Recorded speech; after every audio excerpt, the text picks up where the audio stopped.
So hey YouTube, today I wanted to give you some of my thoughts on choosing a camp knife. So there's certain things that I think about that fit my style of camping that lends itself to choosing a specific knife. What's great for me may not be great for you depending on what you're trying to do with it, but the thought process is kind of the same, right? So I wanted to kind of pass on some of those considerations so that maybe I can help you in your decision choosing a camp knife. As always, if you have any questions, just leave them in the comments below and I will try to answer them. So hey YouTube, anybody that's watched any of my camping videos knows that I always carry a knife or two when I go camping for basic camp chores, food prep, things of that nature.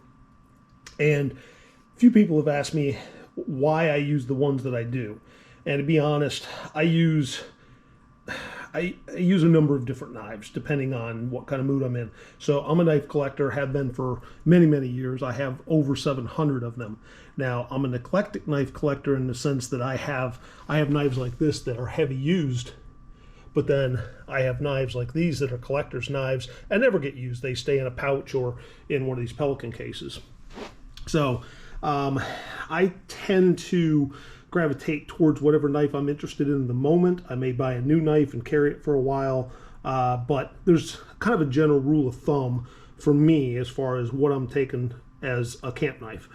So I believe in the adage of 2 is 1 and 1 is none. So I always carry 2 knives. I carry a sheath knife and I carry a pocket knife. And the primary reason is if I break or dull one of my knives beyond its basic usefulness, I can use the other knife till I get home and get it resharpened or fix it or whatever. So I always carry a pocket knife and a sheath knife. Now, the consideration that you should put into what you carry really depends on your requirements. So back in the day when I used to lightweight hike, I would take strictly something like this with me, very lightweight, easy to carry. And then I would take a small pocket knife, right? When I'm car camping, kind of a different issue, and when I used to do my winter hikes, different issue. So on my winter hikes, I would take the big survival knife. This could be a potential backup, but typically I would take this. And the reason is because it's made of 5160 spring steel. It's super tough. As you can see, the knife is very worn because we baton with it. I don't have the interest in carrying an axe when I'm hiking through a foot of snow. So I would take that and I would baton it through logs to cut them up. And of course, I always carried my buck saw with me.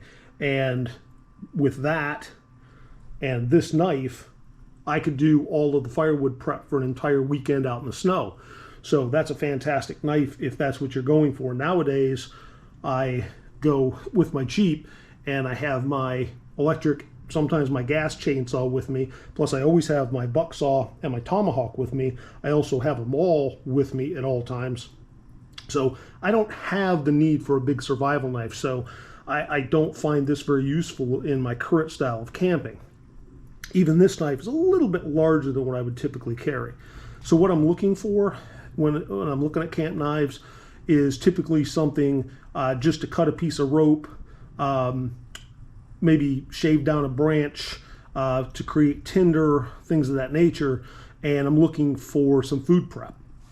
So typically with food prep, you want a thin, slicey style blade, not one of the bigger, thicker blades. So if you take a look at this, that's 1/4 inch stock.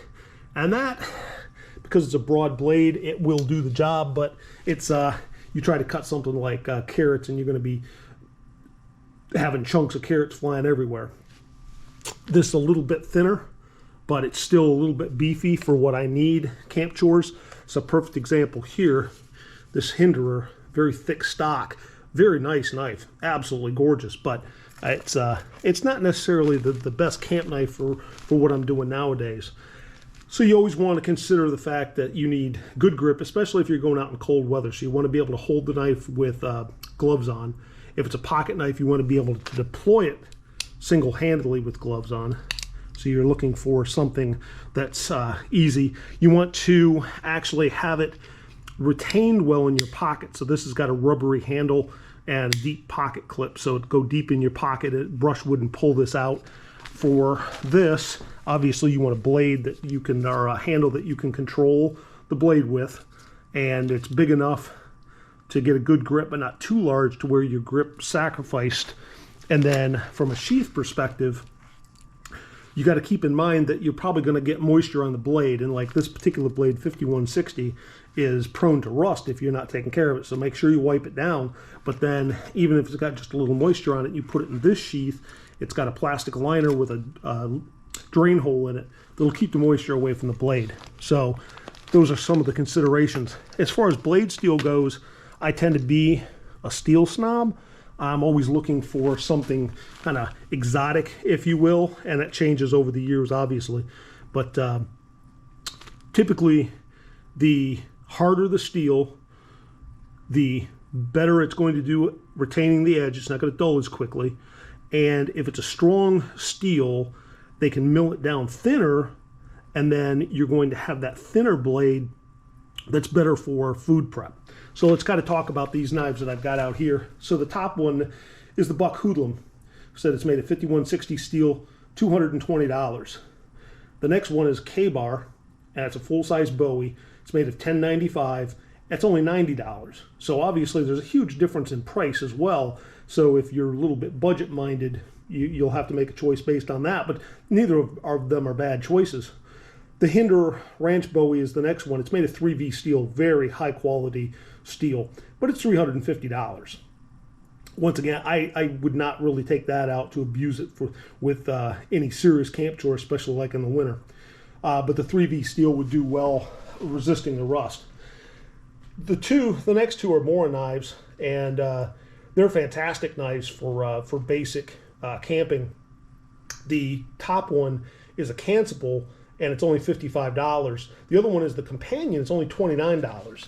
And these knives are very nice, very good retention. They've got soft rubbery handles, decent sized blade length. I typically kind of lean toward about a 5-inch blade on my fixed knife and a 3.5-inch-ish blade on my pocket knife. So these are perfect for that. It's got good overall retention. It's got a couple different style belt loops that you can use, but this is just a basic one. Not super tough. You could break it in the field, but so far it's held up for me well. And then I've got the additional sharpening stone and a fire steel on the sheath, so that's handy. As far as this one goes, this has been a highly used knife. As a matter of fact, I use this to teach the kids how to use a fire steel to start a fire. But it's got a fire steel in the handle. Let's see if I can do this without cutting myself. There you go. It's got the little fire steel that comes out of the handle. The handle's obviously not a full tang, it's hollow, so you don't want to do any super heavy work with it. But this is a good knife, and the Moras come with just a stainless steel. They're made in Sweden. It's a good quality steel.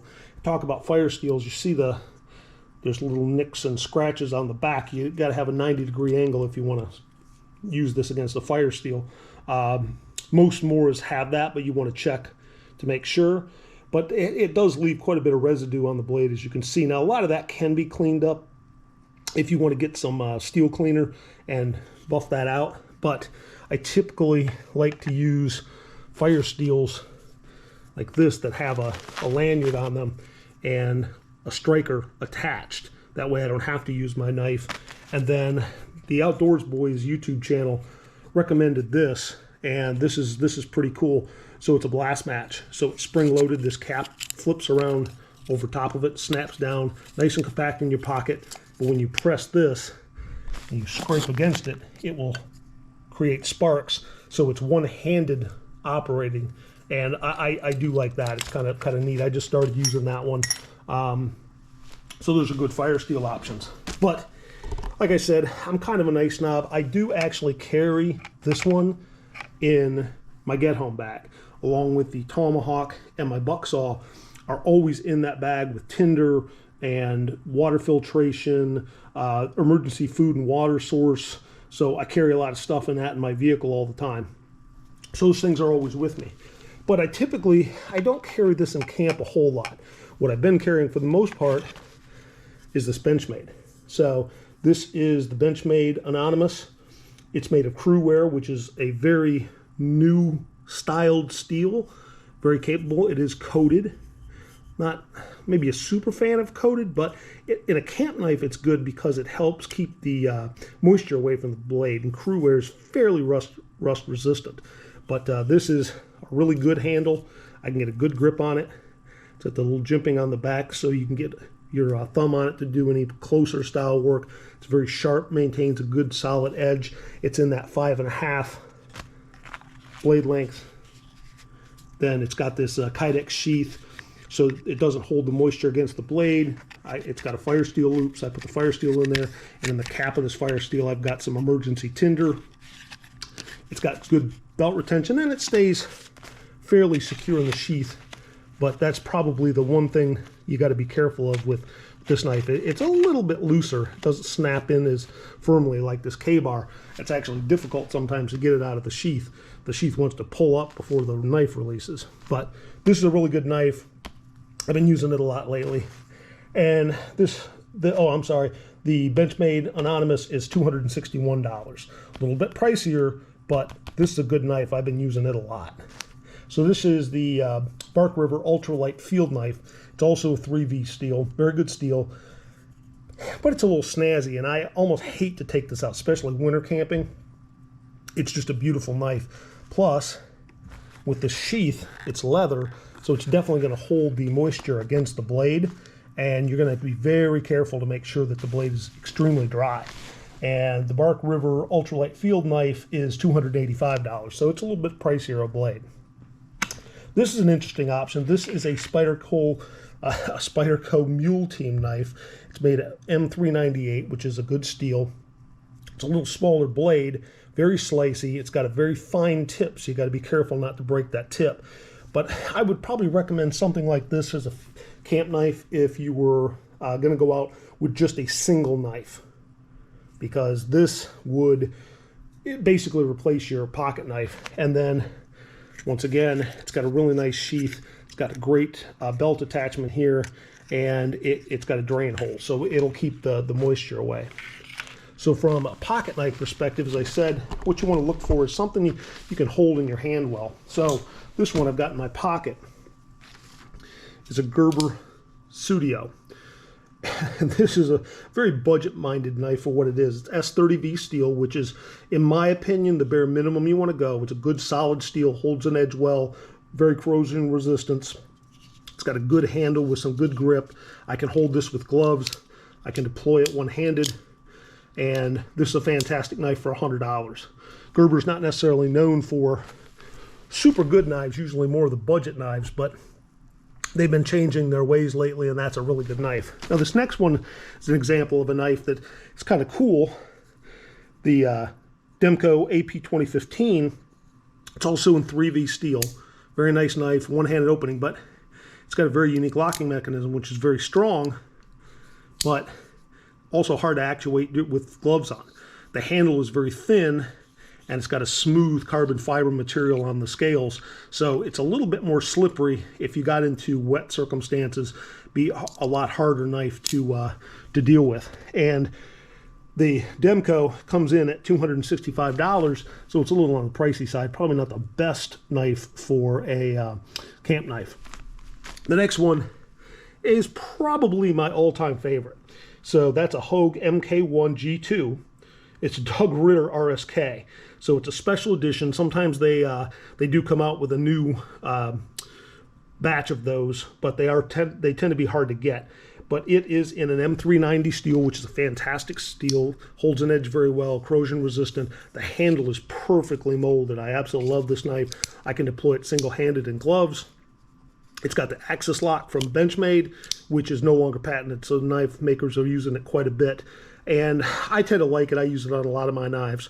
So the Hogue RSK is a fantastic field knife, usually my go-to. It's got like the perfect blade style, food prep, basic camp chores. This one is a fantastic choice. Oh, I'm sorry, the Doug Ritter, just in case they come available, I paid $153 for that, which is a fantastic price. So this is a Benchmade Freak.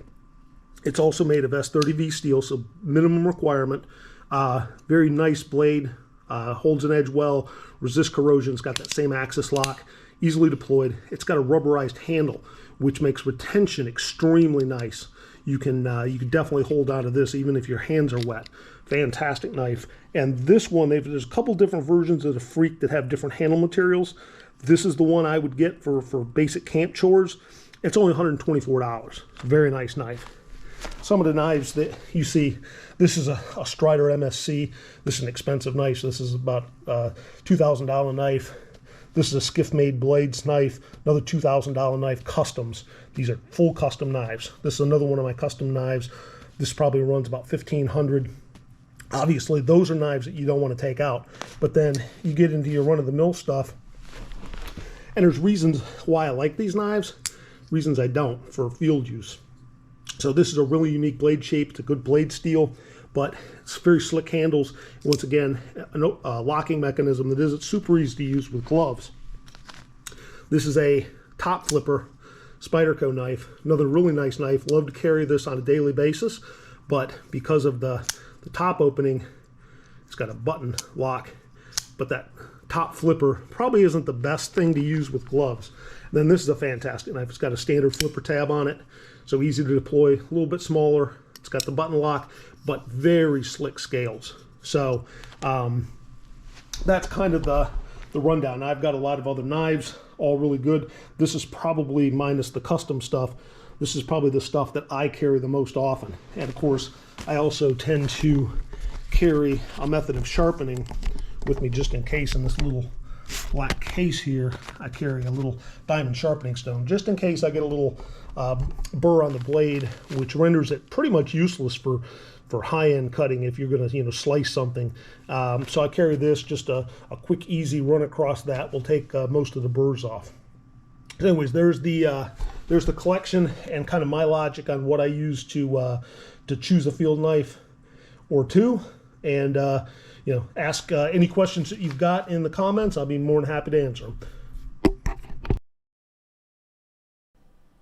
So hey guys, thanks for watching. Once again, if you have any questions, just leave them below in the comments. I'll try to get to them.